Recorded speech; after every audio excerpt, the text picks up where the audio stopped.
ናይ ፊልምና ታሪክ ዝጅመር ብረዚን ጸልማት ዝተሸፈነት ለይቲ ኣብ ሓደ መፍርሒ ጫካ ትጎይ ጓል ኣንስተይቲ ዳርኤና ክኸውን ከሎ እዛ ሰበይቲ ደም ብደም ተጸይቓ ካብቲ ደድሕሪኣ ዳመፀ ዘጓያ ዝነበረ ንኽተምልጥ ብዝኸኣለቶ መጠን ክትጎይ ትጅምር እሞ ኣብ መጠረሽታ ኣምሊጠ ኣለኹ ኢላ ክትረጋጋእ ክትብል ሓደ ጸሊም ኣስማታዊ ነገር ብምምጻእ ንሰማይ ሒዝዋ ይበርር።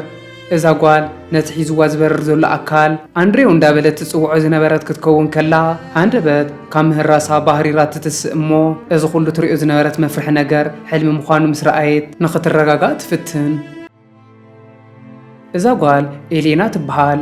ኤሌና ብዛዕባ እቲ ሕጂ ተሓልሞ ዝነበረት ሕልሚ ክትሓስብ ከላ ንምንታይ እየ ከምዚ ዓይነት ሕልሚ ዝሓለምኩ ብምባል ነዚ ሕልሚ ንኽትፈትሕ ክትሻቐል ትጅምር እሞ ኣብ ክሽነ ናይ ኣፍቃሪኣ ድምፂ ስለ ዝሰምዐት ናብ ኣፍቃሪኣ ትኸድ። ብዝገርም መልክዑ ናይ ኣፍቃሪኣ ሹም ኣንድሬው ክኸውን ከሎ ኦሌና ብዛዕባ እቲ ሕልሚ ክሳብ ክንድዙ ንኽትግደስን ንኽትሓስብን ዝገበራ እተብቲ ሕልሚ ዝረኣየቶ መንፈስ ኣንድሬው ብምዃኑ እዩ። ኦሌና ናብቲ ኣንድሬው ዝነበሮ ምስ ከደት እዞም መጻምዲ ኣዝዮም ከም ዝፋተውን ከም ዝፋቐሩን ንዕዘብ። ህይወት ኦሌና ቅድሚ ሕጂ ከምዚ ይነበረን። ምስ ኣንድሬው ምስ ተፋለጠት እያ ናብ ከምዚ ዓይነት ደስ በሃሊ ህይወት ኣትያ ዘላ።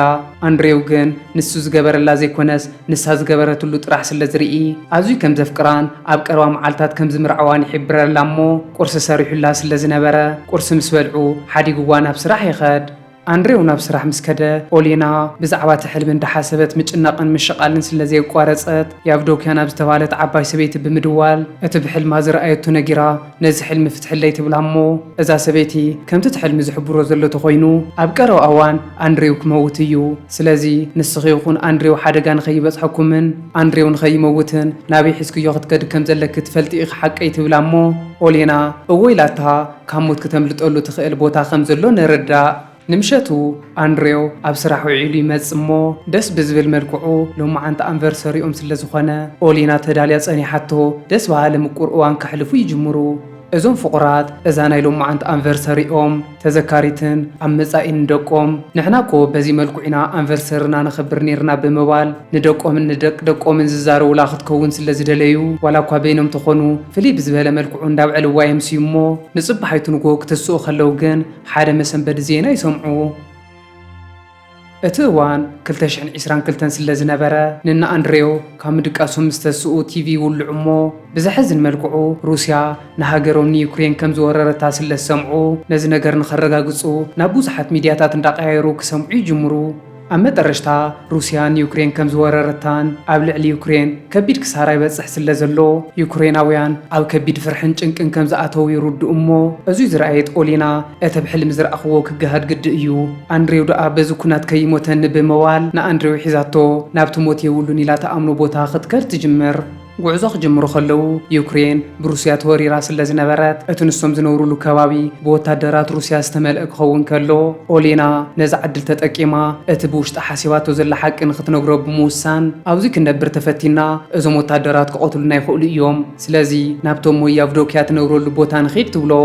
ኣንድሬ ብዛዕባ እዚ ቦታ ክሓታ ከሎ የአቭዶክያ ካብ ከተማ ውፅኢል ካብ ዝርከብ ብግመብ ዝተሸፈነ ጫካ ትነብር ክትከውን ከላ ናብዚ ጫካ ዋላ ሓደ ሰብ ኣትዩ ስለ ዘይፈልጥ ኣይኮነን ድሕጅስ ኣብ ካልኣይ ኩናት ዓለም እውን ወታደር ዝበሃል ፍጥረት ናብቲ ቦታ ኣትዩ ከም ዘይፈልጥ ትሕብረሉ እሞ ኣንድሬ በዚ ሓሳብ ተሰማሚዑ ምስኣ ንኽኸድ ይውስን።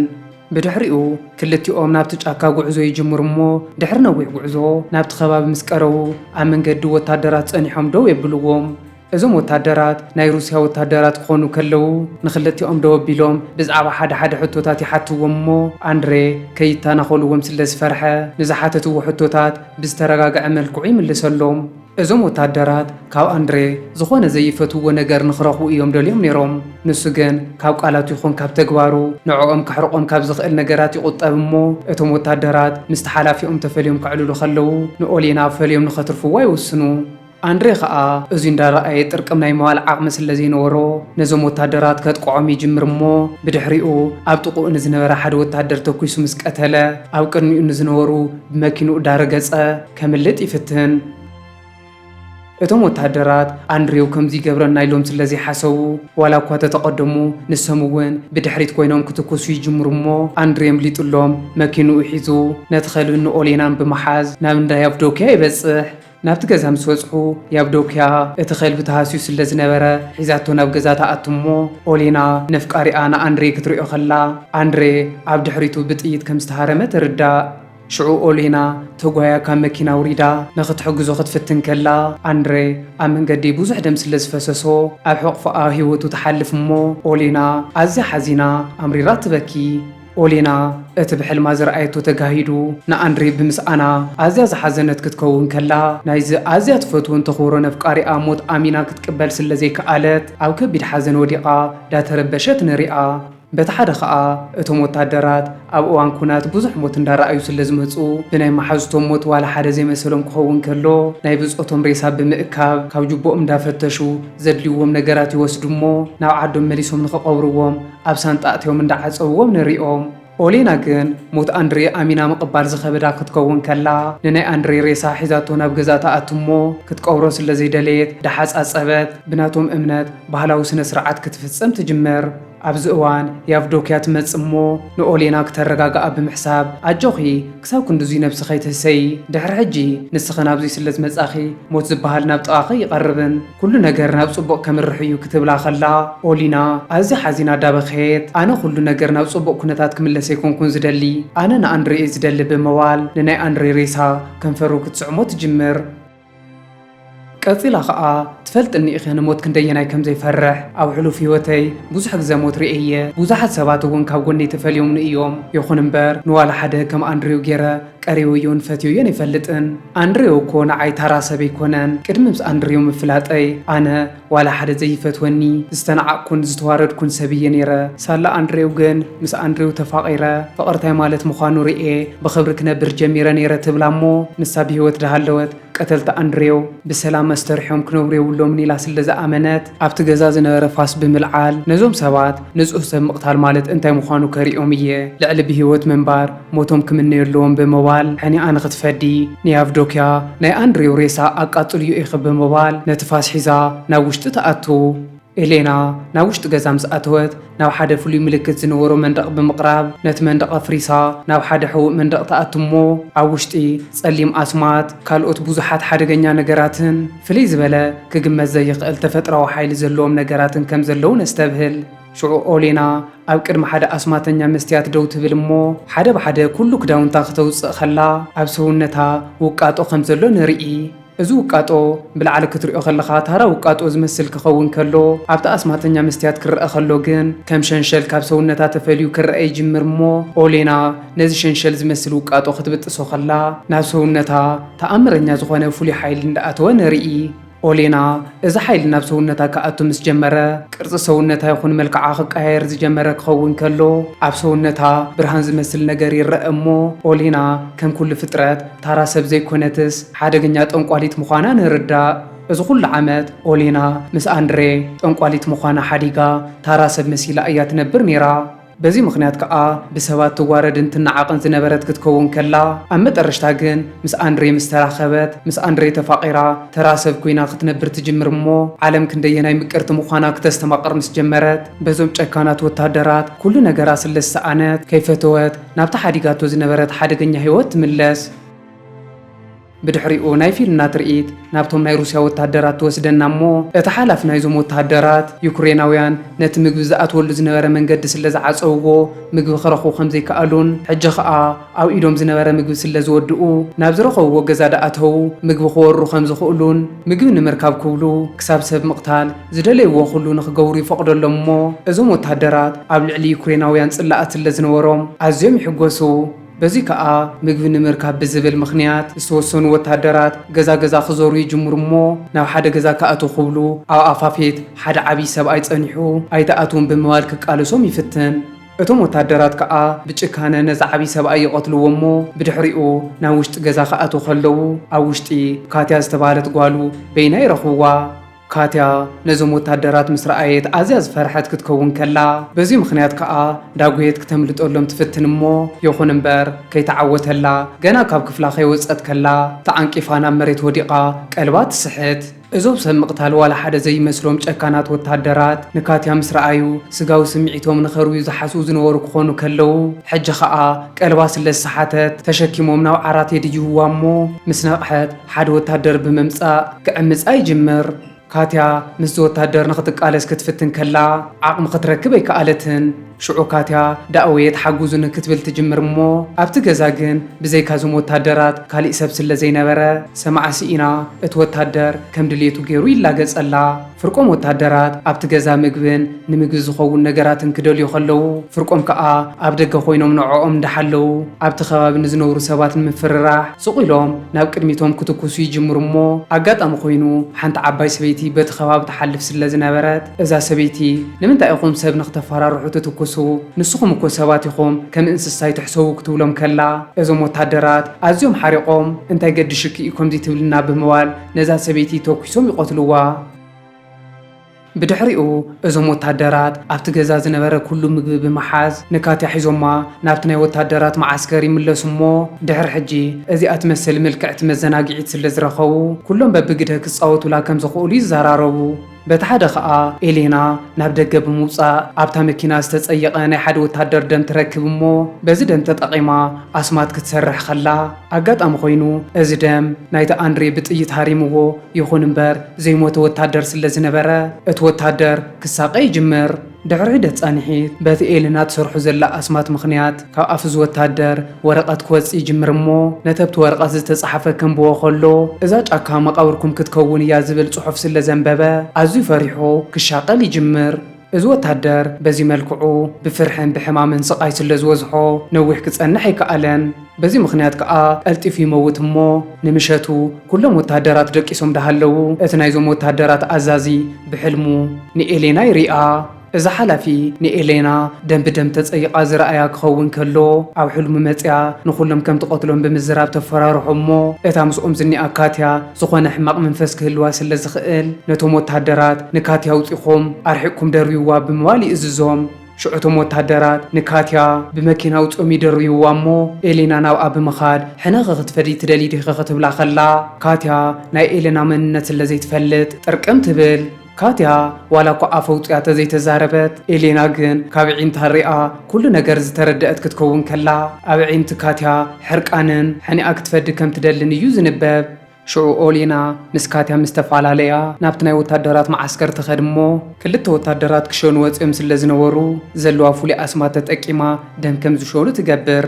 እዞም ወታደራት በቲ ዘጋጦም ነገር ኣዝዮም ዝሰንበዱ ክኾኑ ከለዉ እንታይ ምዃኑ ስለ ዘይፈለጡ ስቑኢሎም ምሻኖም ይቕፅሉ እሞ ኤሌና ናይቲ ሓደ ወታደር ሓንጎል ብምቁፅጻር ነቲ ካሊእ ወታደር ክትሪኦ ከላ እዚ ወታደር ናይ ስድርኡ ስእሊ ሒዙ ዝንቀሳቐስ ኣዝዩ ለዋህ ምዃኑ ስለ ዝፈለጠት ከይቀተለቶ ጥርቅም ትብል።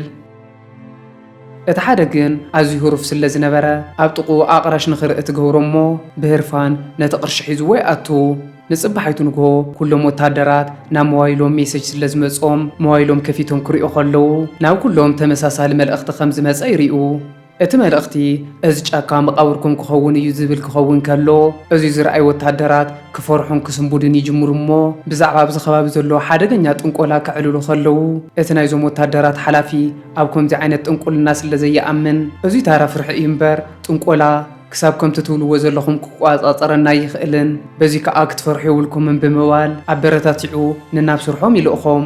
እዞም ወታደራት ናብቲ ጫካ ኣትዮም ምግቢ ዳደለዮ ከለዉ ኣብ መንገዶም ብሳዕሪ ዝተሰርሓ ባምቡላ ዝመስላ ነገራት ተኣሲረን ይሪኡ እሞ እዚ ነገር ናይ ጥንቆላ ክኾን ስለ ዝኽእል ተጠንቂቖም ዳረኣይዎ ከለዉ ሓደ ካብ ብፆቶም ጥራሕ ዝዋኑ ኮይኑ ኢዱ ንድሕሪት ኣብ ሓደ ገረብ ከም ዝተኣሰረ ይሪኡ።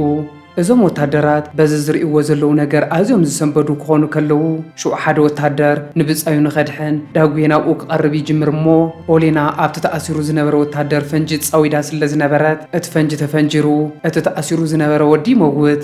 በዚ ከዓ እቶም ኣብቲ ከባቢ ዝነበሩ ወታደራት ኣዝዮም ዝሓዘኑ ክኾኑ ከለዉ ነቲ ንኸድሕኖ ኢሉ ናብኡ ክጎይ ኢሉ ዝነበረ ወታደር ብሰንኪኻ ኮዩ ብፃይና ሞይቱ ዘሎ ንስኻ ናብኡ ተዘይተቐርብ ነርካ ኣይምሞተ ነይሩ ብምባል ይቋየቕዎ።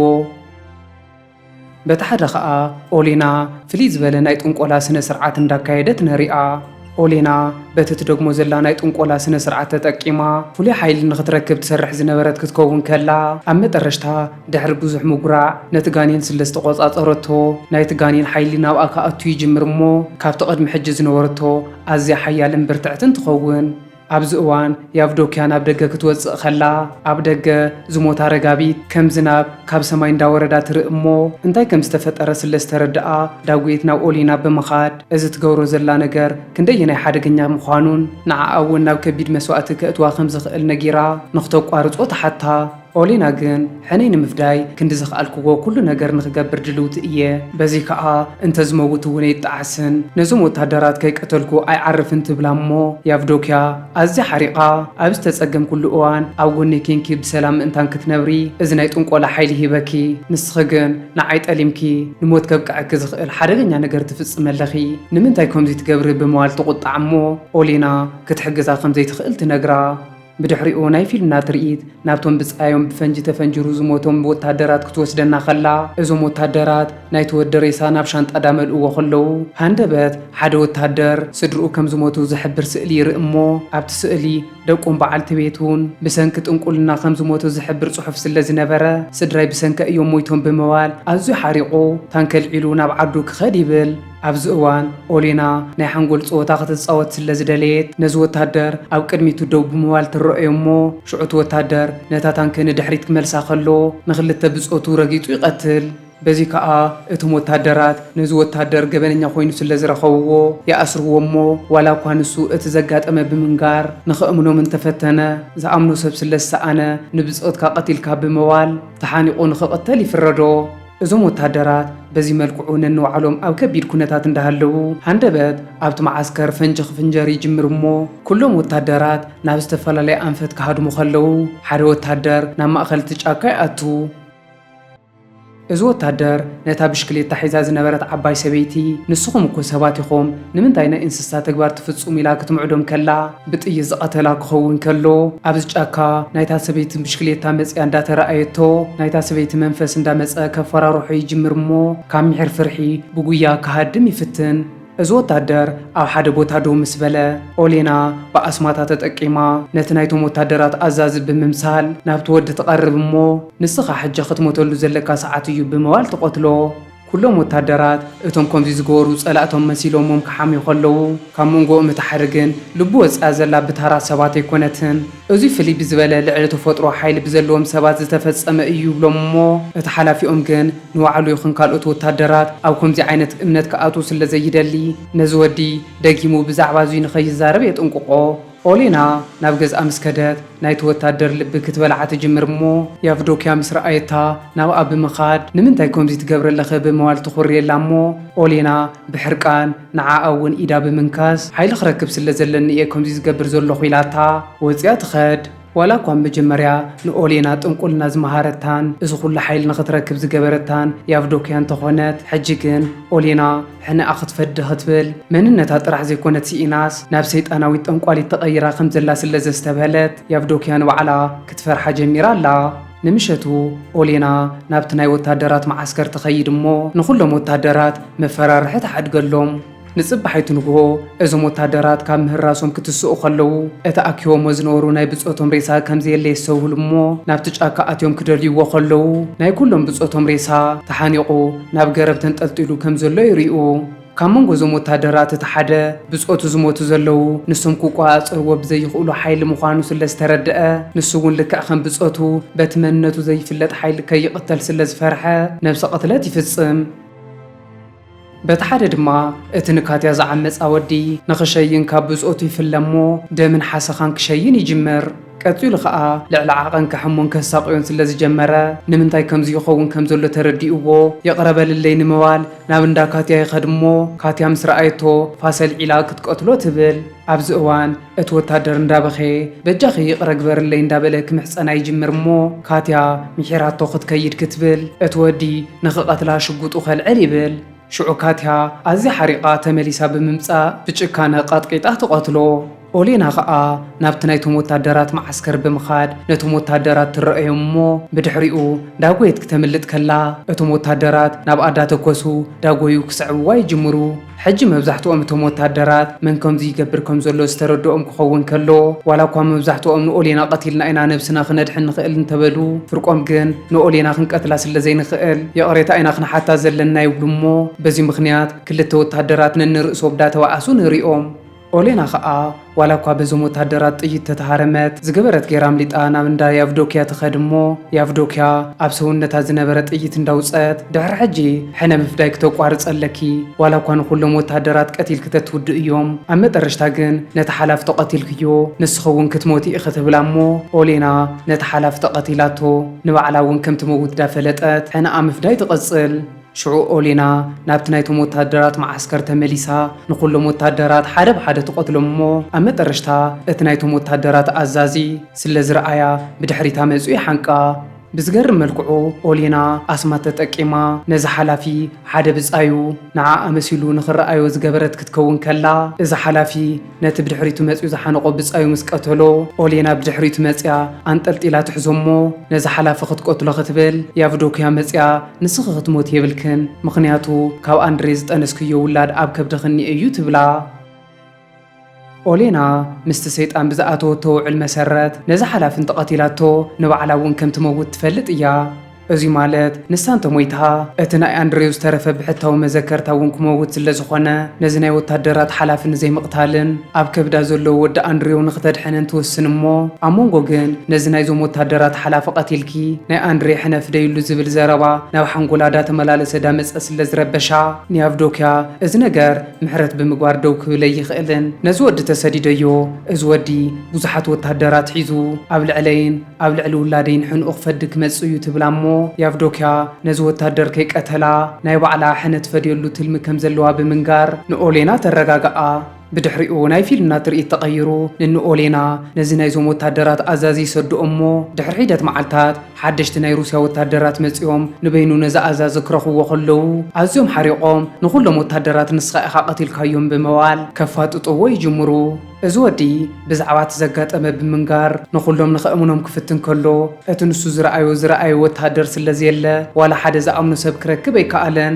ኣብ ናይ ፊልምና ናይ መጠረሽታ ትርኢት ከዓ ድሕሪ መዓልታት ኦሌና ነቲ ካብቲ ትፈትዎን ተፍቅሮን ኣንድሬ ዝጠነሰቶ ትወልዶ እሞ ሕና ኣብ ልዕሊ ምፍዳያ ውላዳ ሓቂፋ ዳፃወተት ዳረኣናያ ፊልምና ትውዳእ። ፍትዋ ተኸታተልቲ እዛ ቻናል ናይ ሎም ፊልም ከመይ ትርእይዋ ተፈቲኹማ ላይክ ሼር ሳብስክራይብ ምባል ከይትርስዑ።